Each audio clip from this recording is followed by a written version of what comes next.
का धन्यवाद करता हूं तो ये कतई संभव मेरे प्रधानमंत्री नरेंद्र मोदी जी के बिना नहीं हो सकता था।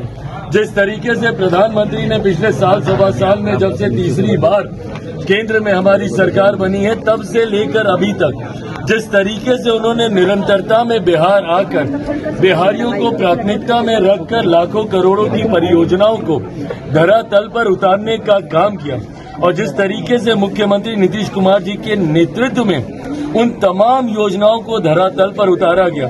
अगर मैं मेरे प्रधानमंत्री के शब्दों में कहूं तो नरेंद्र और नीतीश इस जोड़ी ने एक अपना कमाल करके दिखाया है और मैं ये मानता हूं कि ये हमारे गठबंधन की ताकत है। शुरू से मैंने कहा था कि पांचों दलों का ये गठबंधन एक विनिंग कॉम्बिनेशन है, एक विनिंग अलायंस है।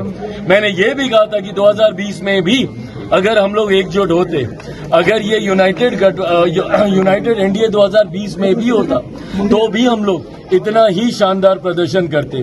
पर आज एक तरफ जहां यूनाइटेड एनडीए की ताकत देखने को मिली तो वहीं राजद जो पिछले 5 साल से अहंकार की पार्टी बना हुआ था और अहंकार की परिकाष्ठा देखिए कि अभी जनादेश आया नहीं है और 18 तारीख को हम शपथ लेंगे। जनादेश को भी पार करते हुए महत्वाकांक्षाएं जब आपका अहंकार का रूप ले लेती हैं तो परिणाम यही होता है। ऐसे में जो लोग समझ रहे थे इतने समय से कि सबसे बड़ी पार्टी वो है, मैंने उस वक्त भी कहा था कि अगर कोई मुझ पे ये इल्जाम लगाता है कि मेरी वजह से जदयू हारी तो जीता कौन?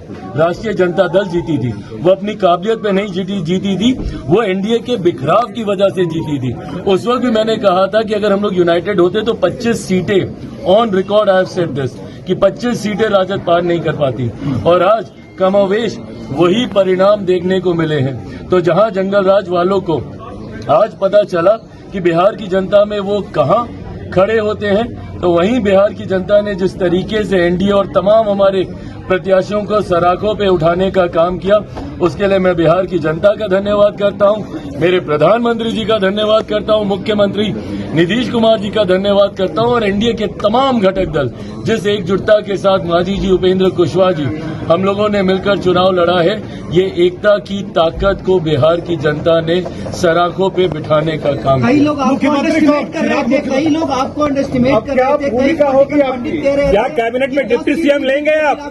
क्या भूमिका होगी? देखिए जो लोग मुझे और मेरी पार्टी को, और मैंने हमेशा इस बात को सहज स्वीकार किया है कि मुझे कई बार ना एग्जिट पोल में मुझे ज्यादा दिखाया जाता और ये मेरा 2014 का से मेरा अनुभव है। 14 में जब 6 सीटें जीते तब भी मुझे 2 दिखाई जा रही थी, 19 में जब 6 की 6 जीते तब भी 2 दिखाई जा रही थी और 24 में जब 5 की 5 जीता तब भी मात्र 1 सीट दिखाई जा रही थी। तो ऐसे में इस बार भी बिना एग्जिट पोल पे कोई भी उंगली उठाए हुए, क्योंकि वो अपना सर्वे करते हैं, बट मेरा विश्वास मेरी मेहनत पर है ना किसी के सर्वे पर। मैं शुरू से मैं कॉन्फिडेंट था कि हम लोग का प्रदर्शन अच्छा रहेगा।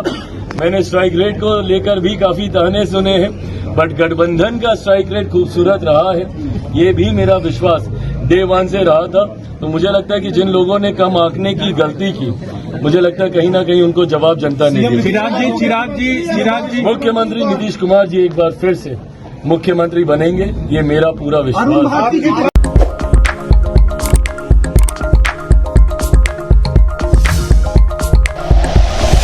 Like and share videos, subscribe करें हमारा चैनल और प्रेस करें बेल आइकॉन। न्यूज़ 11 भारत, सच है तो दिखेगा।